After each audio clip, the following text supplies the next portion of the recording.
You got the raise, you paid off the debt, you have more money than you have ever had in your life, and you still feel broke, not in your bank account, in your body. That feeling has a name, a cause, and it started long before your first paycheck ever arrived. Stay, because by the end of this video, you will never think about your relationship with money the same way again. You know this exact moment. You're at the grocery store, card is full, card works, account is fine, and your chest still tightens at the checkout. You got promoted 6 months ago.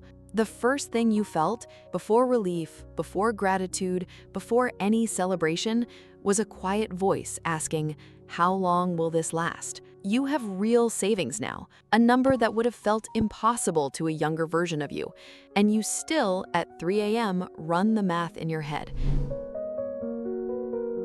Not because the math is wrong, because your brain does not trust the math. Here's what no one tells you. That feeling is not anxiety. It's not weakness. It's not a character flaw.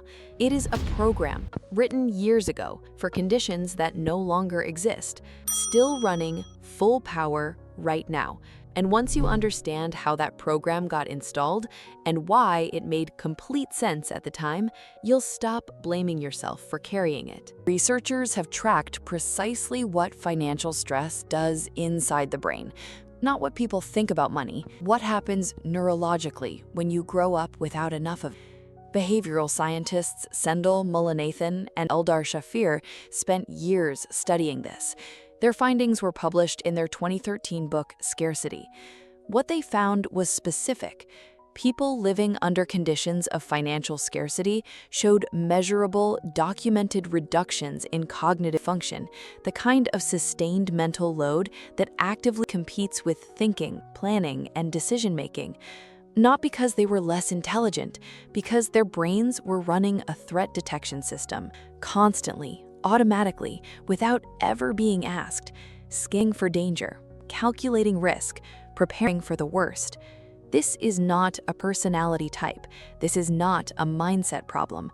This is documented neuroscience. And here is the part that changes everything. That system does not turn off when the bank balance improves. It was never connected to the bank balance. It was connected to a time, a context, a version of your life where the threat was real, and your brain had no reason to believe it would ever stop. The raise did not reach that part of you. The promotion did not reach it. Nothing financial ever does, because this was never a money problem. It was a wiring problem. So here is what is actually happening inside you. Your nervous system is like a security alarm, precisely calibrated for a neighborhood that no longer exists. It was set during a specific time, when financial threat was not abstract. It was Tuesday, when "we'll figure it out" meant something was actually wrong. When you learned, not as a thought, but as a body-level fact, that safety is temporary, that comfort is borrowed, that good things end without warning. Your brain made a decision, not a conscious one, a biological one. It decided that vigilance was more valuable than rest, that anticipating loss was safer than trusting stability, that the cost of being wrong about danger was always higher than the cost of being right about safety. So it stayed alert, even after the conditions changed, even when you told it to relax, even when the numbers looked fine. Because alarms don't read bank statements, they read patterns.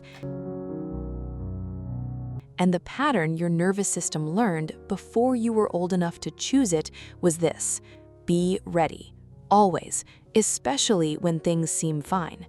Here's what's important to understand. That decision wasn't wrong. For the environment you were in, it was exactly the right response. A nervous system doing its job perfectly. The problem is, it never received the update. It waits for proof.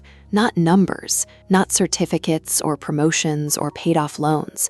Felt safety, the kind that lives in the body, the kind that cannot be deposited.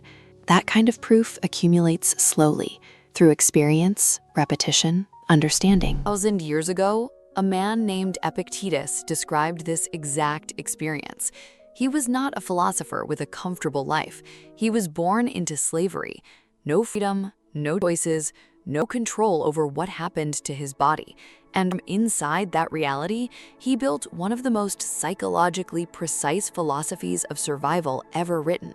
He called it Premeditatio Malorum, the premeditation of adversity. Not pessimism, not dread, preparation. He watched people around him destroy themselves, not from poverty, from the terror of poverty returning. People who had escaped hardship, but never escaped the feeling of hardship. And he understood something that modern psychology would spend 2,000 years catching up to. The fear of losing what you have is always louder than the relief of having it.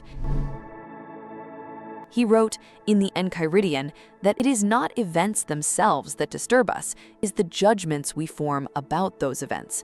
What he was describing before neuroscience had language for it was exactly what Nathan confirmed in controlled research. The nervous system is not responding to present reality, it is responding to a judgment it formed long ago.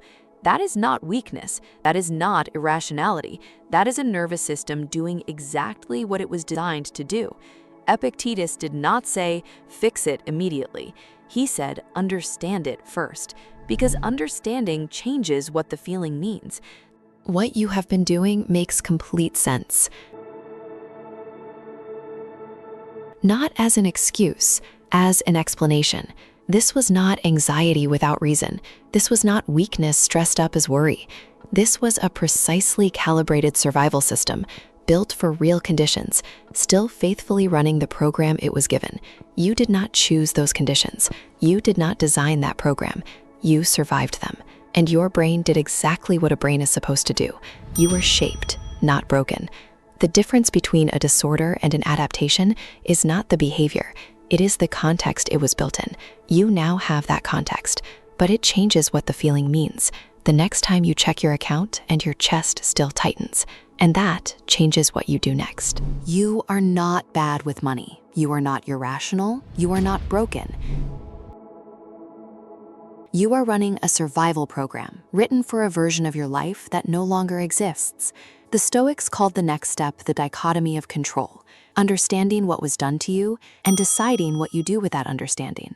Next video, the specific moment this program gets installed, and what both the Stoics and behavioral science agree is the only thing that actually begins to move it. If this gave language to something you have been quietly carrying, drop one word in the comments that describes how this landed. Subscribe